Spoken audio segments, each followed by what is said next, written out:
O livro de Mateus, no capítulo 27, o versículo 33, nos diz o seguinte: E chegando a um lugar chamado Calvário, ou Gólgota, que significa lugar da caveira, deram-lhe a beber vinho com fel, mas ele, provando-o, não quis beber.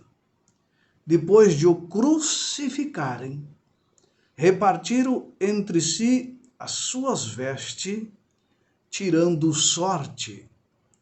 E o verso 51, ou 50, melhor, e Jesus, clamando outra vez, com grande voz, entregou o Espírito. Amados, aqui nós temos a descrição desses 3 versos, ou 4 versos que lemos, sobre a crucifixão de Jesus.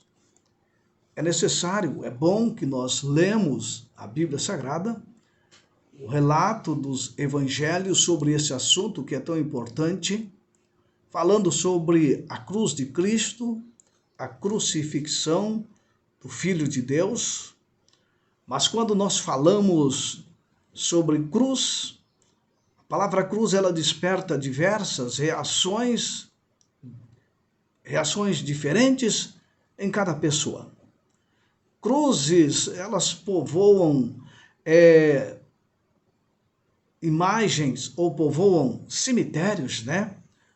São imagens tristes de cruzes em cemitérios, imagens de cruzes nas beiras das rodovias, você já viu? Pessoas que carregam uma cruz como crucifixo no seu peito, e pessoas que carregam cruzes nos seus automóveis para simbolizar alguma coisa, ali, quem sabe, até como um amuleto. As cruzes lembram as piores perseguições religiosas que já ocorreram no nosso mundo. Cruzes, elas se destacam também nas obras de arte. Portanto, pensando em Jesus, pensando em sua morte, a imagem tão comum da cruz nunca transmitiu uma mensagem entendida da mesma forma por todos, ou no mínimo pela maioria. Não. Hoje é assim, na cultura popular, a cultura mostra que a cruz é símbolo de morte. A cruz é símbolo de terror. Quando pensamos apenas no símbolo, a cruz sempre despertou acusações filosóficas, acusações de loucura. Outros despertam, através da cruz, aclamações religiosas, aclamações de louvor e de gratidão à cruz. Afinal, a cruz é um instrumento de tortura, na verdade. Como pode este símbolo de tortura, de medo, de horror, de morte, transformar em vitória, transformar em salvação para os cristãos? A cruz é símbolo de vitória, é símbolo de salvação. É claro, não deixa de não simbolizar a morte também, claro. A cruz foi o ponto culminante decisivo do grande conflito entre o bem e o mal. Foi a prova definitiva de que Jesus teria que passar em favor da raça humana. Se a cruz falhasse, meus amados, nem que fosse no último segundo, tudo estaria perdido, e perdido para sempre. Mesmo Jesus sendo o detentor de todo o poder nos céus e na terra, ele tinha que suportar toda a dor do Calvário para cumprir a sua missão. O preço da nossa redenção exigia o derramamento de sangue de Cristo Jesus para a remissão dos nossos pecados. Não tinha outra forma. O caminho que ele trilhou não foi apenas o caminho da morte, mas foi o caminho de uma dor que é impossível denominar, descrever. Uma angústia que não é possível descrever. Uma angústia sem medida. Não era apenas o caminho da morte. Muitos até dizem assim, se eu morrer rápido, morrer... Tem acidentes que matam as pessoas, armas. Em poucos segundos a pessoa está morta, não? Tudo bem, ok, ninguém quer, ninguém espera isto, mas é um tipo de morte, um infarto, né? Uma parada cardíaca, que ali a pessoa, em segundos, né? Mas imagine o caminho de Jesus, além de ser um caminho doloroso, era um caminho de uma dor. Por quanto tempo? Quantas horas de terrível dor? Quantas horas de terrível angústia, mesmo antes da sua morte, lá no monte, ele já estava angustiado, orando, chegava a suar gotas de sangue, portanto, usado pelos povos antigos. A cruz era um instrumento desenhado para causar a morte mais dolorosa possível. A cruz era desenhada para causar uma morte lenta, cruel, vergonhosa. Era reservada apenas para os piores criminosos.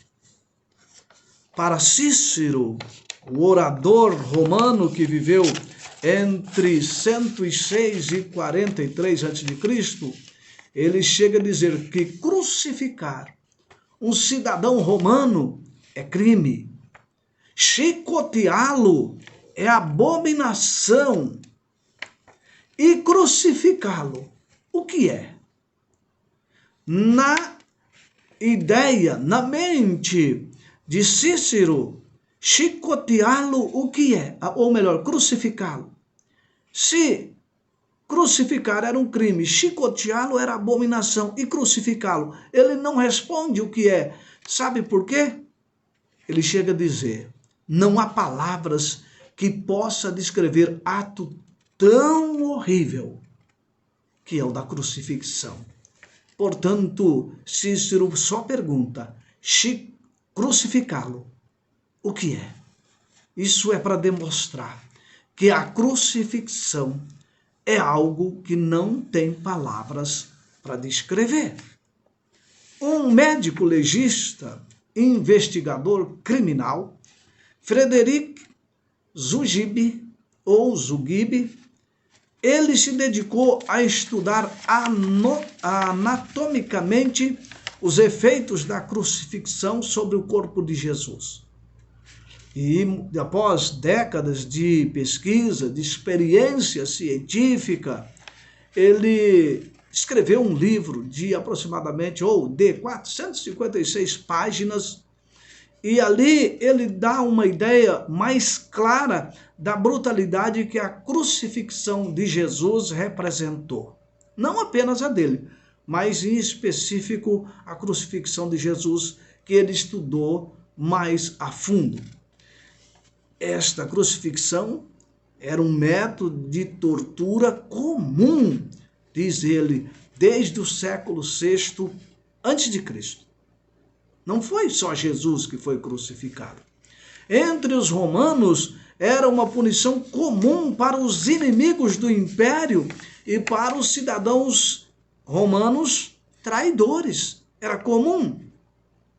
Cerca de 500 judeus eram crucificados por dia durante o cerco de Jerusalém por volta do ano 70 ou no ano 70. 500 judeus crucificados por dia. Diz ele que faltava espaço, diz o Frederic Zugibe, que faltava espaço para colocar cruzes em volta de Jerusalém. Faltava árvores para fazer mais cruzes. Os soldados, eles costumavam pregar as vítimas em diferentes posições. O filósofo romano Sêneca, contemporâneo de Jesus, ele viu cruzes diferentes uma das outras.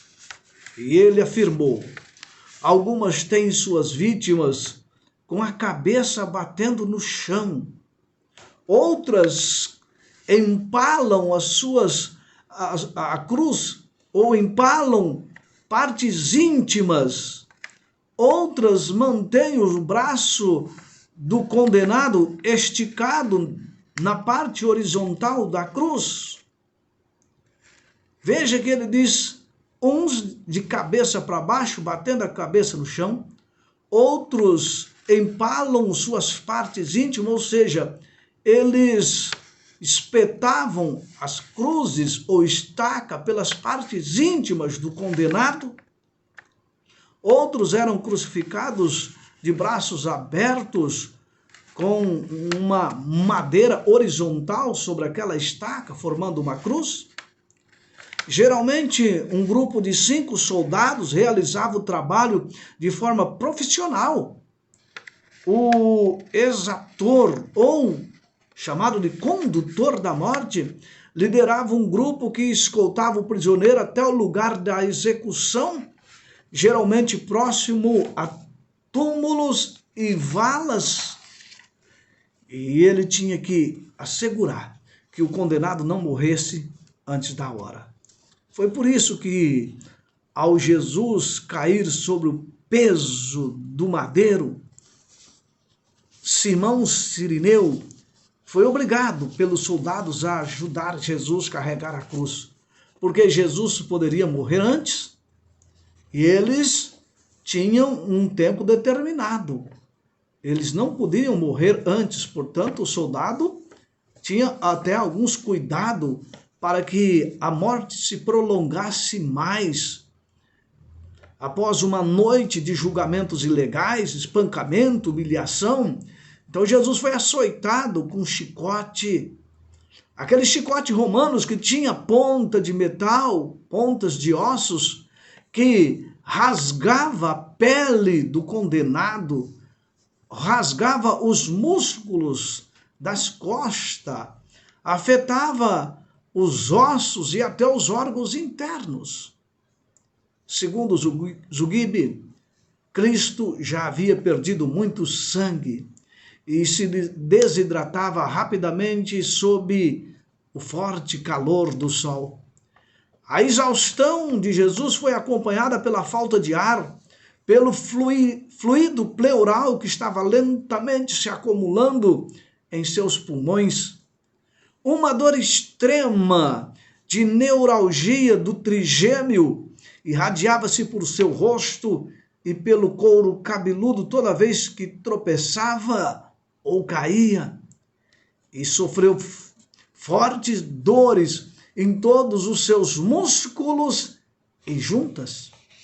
Ao chegar ao lugar da crucifixão, os soldados lançaram sorte sobre Jesus, arrancaram aquela túnica que ele vestia, aquela túnica ensanguentada, grudada em seu corpo, em sua pele, e aquela túnica foi puxada sem nenhuma pena, e aquilo saiu arrancando, rasgando a sua pele, abrindo mais os seus ferimentos, diz Zugibe.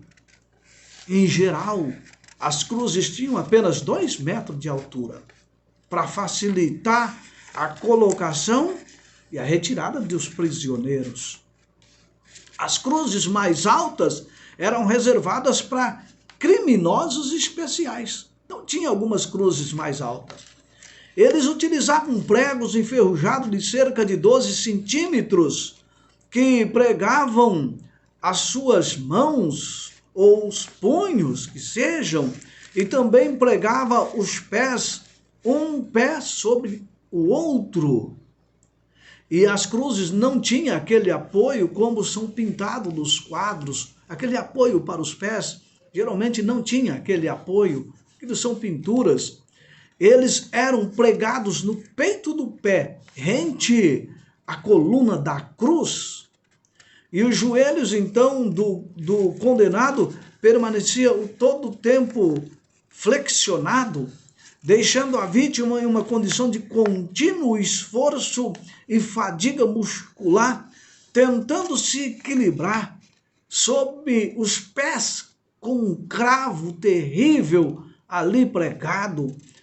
E ele tentava de um jeito, esforçava de um outro, suas mãos pregadas, seus pés pregados, não tinha como respirar, mas ele se movia tentando controlar a dor dos cravos nas mãos e nos pés.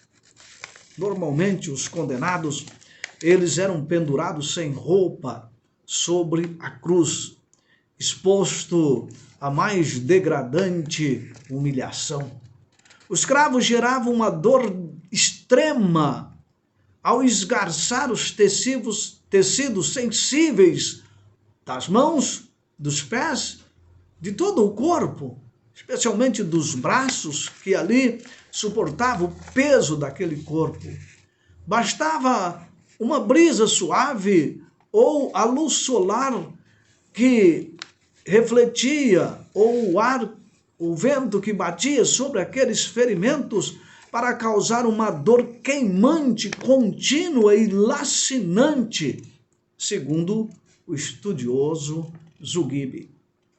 Depois de um curto período lá na cruz, as fortes cãibras, o adormecimento, o esfriamento da panturrilha e das coxas causava pela compressão devida à flexão dos joelhos, causava cãibras horríveis, terríveis no condenado. Cãibras terríveis. E assim, o condenado, ele se movimentava, arqueava seu corpo, tentava colocar a barriga para frente, o pescoço para trás, numa tentativa de esticar as pernas, de acalmar a dor lacinante. Isso aqui, amados, são apenas relances dolorosos revelados por um estudioso. Isso dá apenas uma vaga ideia do sofrimento de Jesus. Para uma geração como a nossa, acostumada ao conforto, aos prazeres, uma dor assim está além da nossa compreensão, além da nossa imaginação. Nós não sabemos o que é dor. Nós não conhecemos o que é escravidão. Nós não temos a ideia do que foi aqueles condenados na Alemanha, lá nos campos de concentração, dentro daquelas câmeras de gases. Nós não temos a ideia do que seja essas dores, mas a cruz era simplesmente horrível. Não, a morte de Jesus, a crucifixão de Jesus, não envolvia apenas uma dor horrível, uma dor física horrível, mas também uma dor espiritual. Na mentalidade bíblica, se alguém morria pendurado em um madeiro, ele era maldito de Deus. E por isso Paulo diz: Cristo nos resgatou da maldição da lei, fazendo-se ele próprio maldição em nosso lugar. Na cruz, Jesus ele não sofreu pelas maldição, mas ele foi feito maldição. Não morreu como pecador, mas ele morreu como pecado. Os pecados de toda a humanidade, de todos os seres humanos, de todas as épocas, foram colocados sobre Cristo. Como diz o profeta Isaías, ele carregou sobre si as nossas transgressões. No processo, o Pai, com quem Jesus ele tinha uma forte ligação desde a eternidade, o Pai teve que afastar-se. Isso provocou uma dor mais infinita em Jesus. Isso o levou a clamar: Deus meu, por que me desamparaste? Uma escuridão sobrenatural envolvia ali o corpo de Jesus, ocultando a presença de Deus, a presença dos anjos. Mas Jesus não podia sentir. Ele estava bebendo sozinho, amados, o cálice da ira contra os pecados do mundo. Um cálice que ele pediu ao Pai que, se possível, passasse dele, que esse cálice seria muito amargo. Isaque, o filho de Abraão, lá quando Abraão foi sacrificá-lo, Isaque tinha um substituto, que era o cordeiro. Mas Jesus, o Filho de Deus, não tinha substituto. Ele precisava ser sacrificado. Ele clamou: Pai, esse cálice é muito amargo, se possível, passe. Não há outro para me substituir, mas faça-se a tua vontade. Jesus se identificou com o pecado a tal ponto que imaginou que o Pai o estava rejeitando para sempre, porque o pecado estava sobre ele, de toda a humanidade.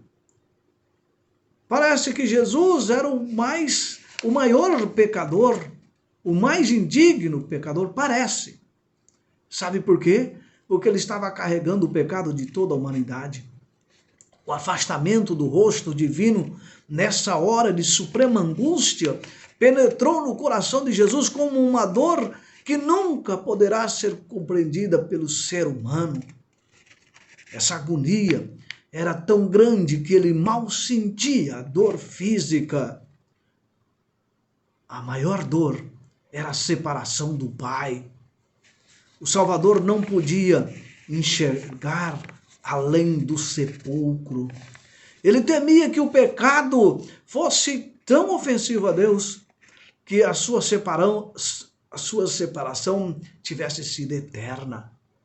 Foi a sensação do pecado trazendo a ira divina sobre ele como substituto do homem, que tornou tão amargo o cálice que bebeu, que chegou a romper o coração do Filho de Deus, e ele expirou na cruz.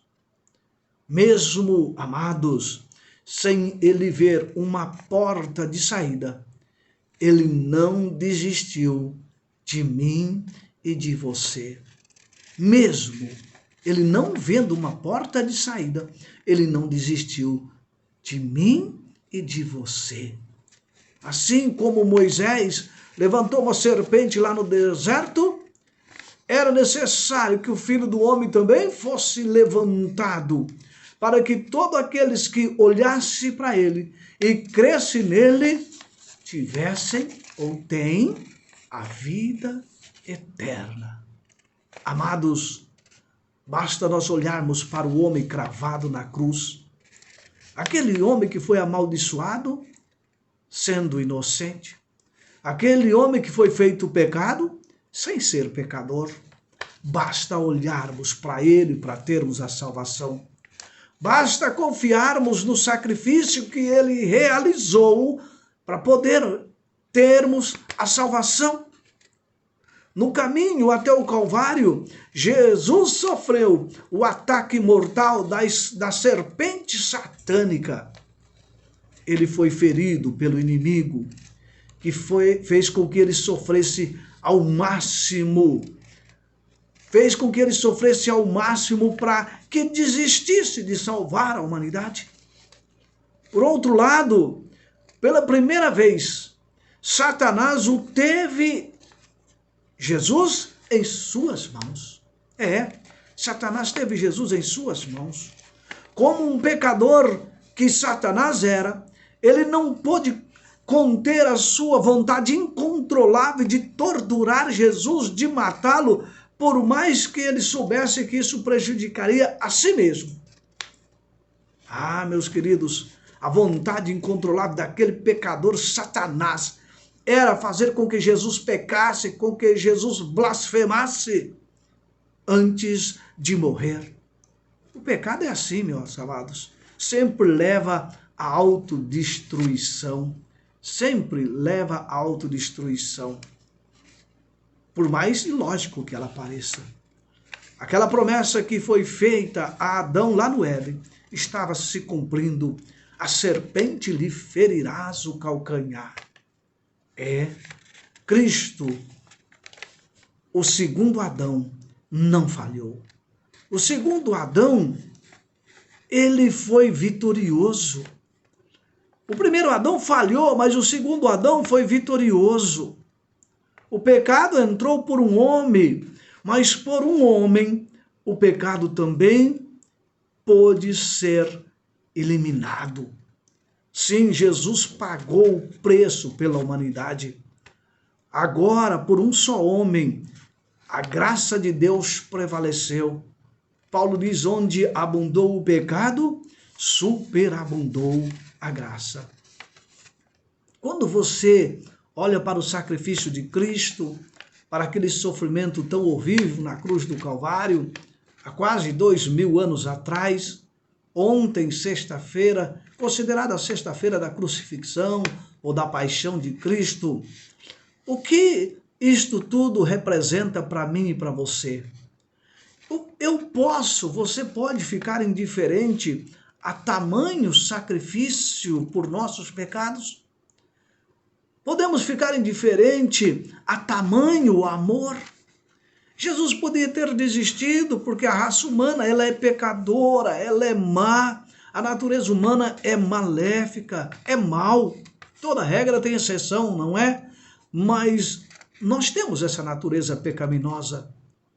Amados, eu e você precisamos lançar a nossa fé no homem que foi pendurado no madeiro, o Cristo crucificado, e receber dele vida, receber dele salvação. O sangue de Cristo é capaz de perdoar todos os pecados, é capaz de transformar o nosso caráter. O sangue de Cristo é capaz de renovar a nossa vida, a nossa família, o nosso ser. Por piores que somos, Cristo pode nos transformar. Por meio da sua graça, encontramos um novo motivo, amados, para existir. Através da sua morte expiatória na cruz do Calvário, podemos encontrar um novo motivo para viver. Jesus, ele satisfez a justiça divina, satisfez completamente. Deus é amor. Deus em Jesus Cristo. Jesus Cristo, ele não tem vida, ele é vida. Jesus Cristo não tem amor, ele é amor. Ele cura a culpa eterna. Ele resgata o homem da culpa eterna, meus queridos e amados ouvintes. Sim, Jesus, ele satisfez, através do seu sacrifício, a justiça divina. Só Jesus tinha condição de pagar o preço da nossa redenção. Só Jesus, somente Ele. Jesus, aquele ser divino, mas que também se tornou humano para viver entre nós. Ele estava entre o homem, entre os homens, reconciliando consigo o mundo.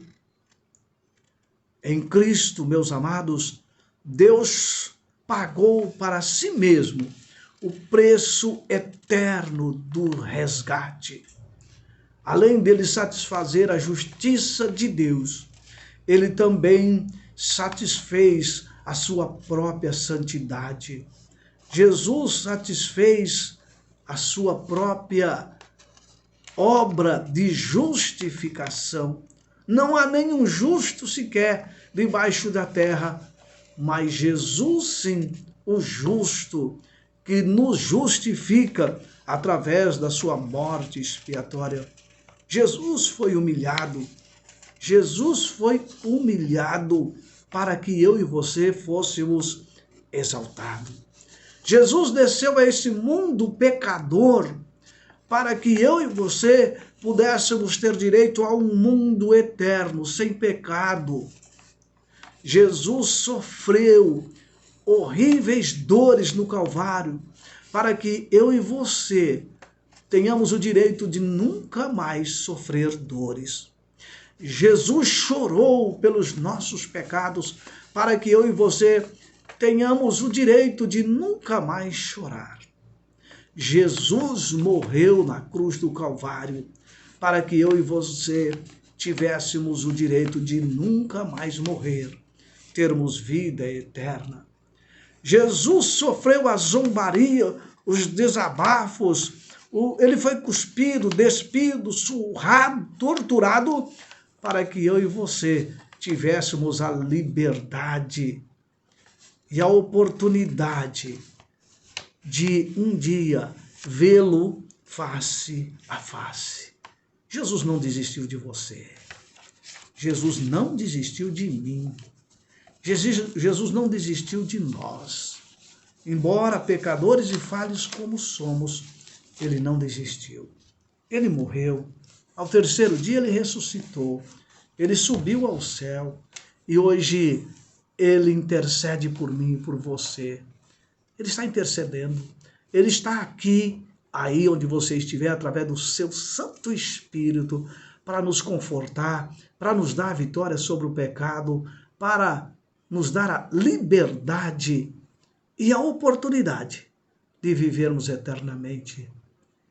Você vai rejeitar o Filho de Deus? Olhe para o Cristo crucificado, que deu a vida, mas olhe para o Cristo que ressuscitou. Vá ao trono da graça, ele está vivo. Ele está vivo. Ele está vivo. Intercede por mim e por você. Louvado seja Deus por isso. Amém? Vamos orar? Pai querido, obrigado pela cruz. Obrigado pela ressurreição. Por o Senhor Jesus Cristo ter morrido em nosso lugar, tomado os nossos pecados e através do teu sangue pode nos libertar, apagar todos os nossos pecados e nos dar o direito à vida eterna. Ó Pai, não merecemos não, porque somos pecadores, mas pela graça em Cristo Jesus nós temos este direito, essa oportunidade. Toma-nos em tuas mãos, consagre a nossa vida ao Senhor, que possamos olhar para o Calvário, olhar para o Filho de Deus e termos a certeza de que o seu amor é infinito para nos salvar. Te louvamos por tudo em Cristo Jesus. Amém e amém.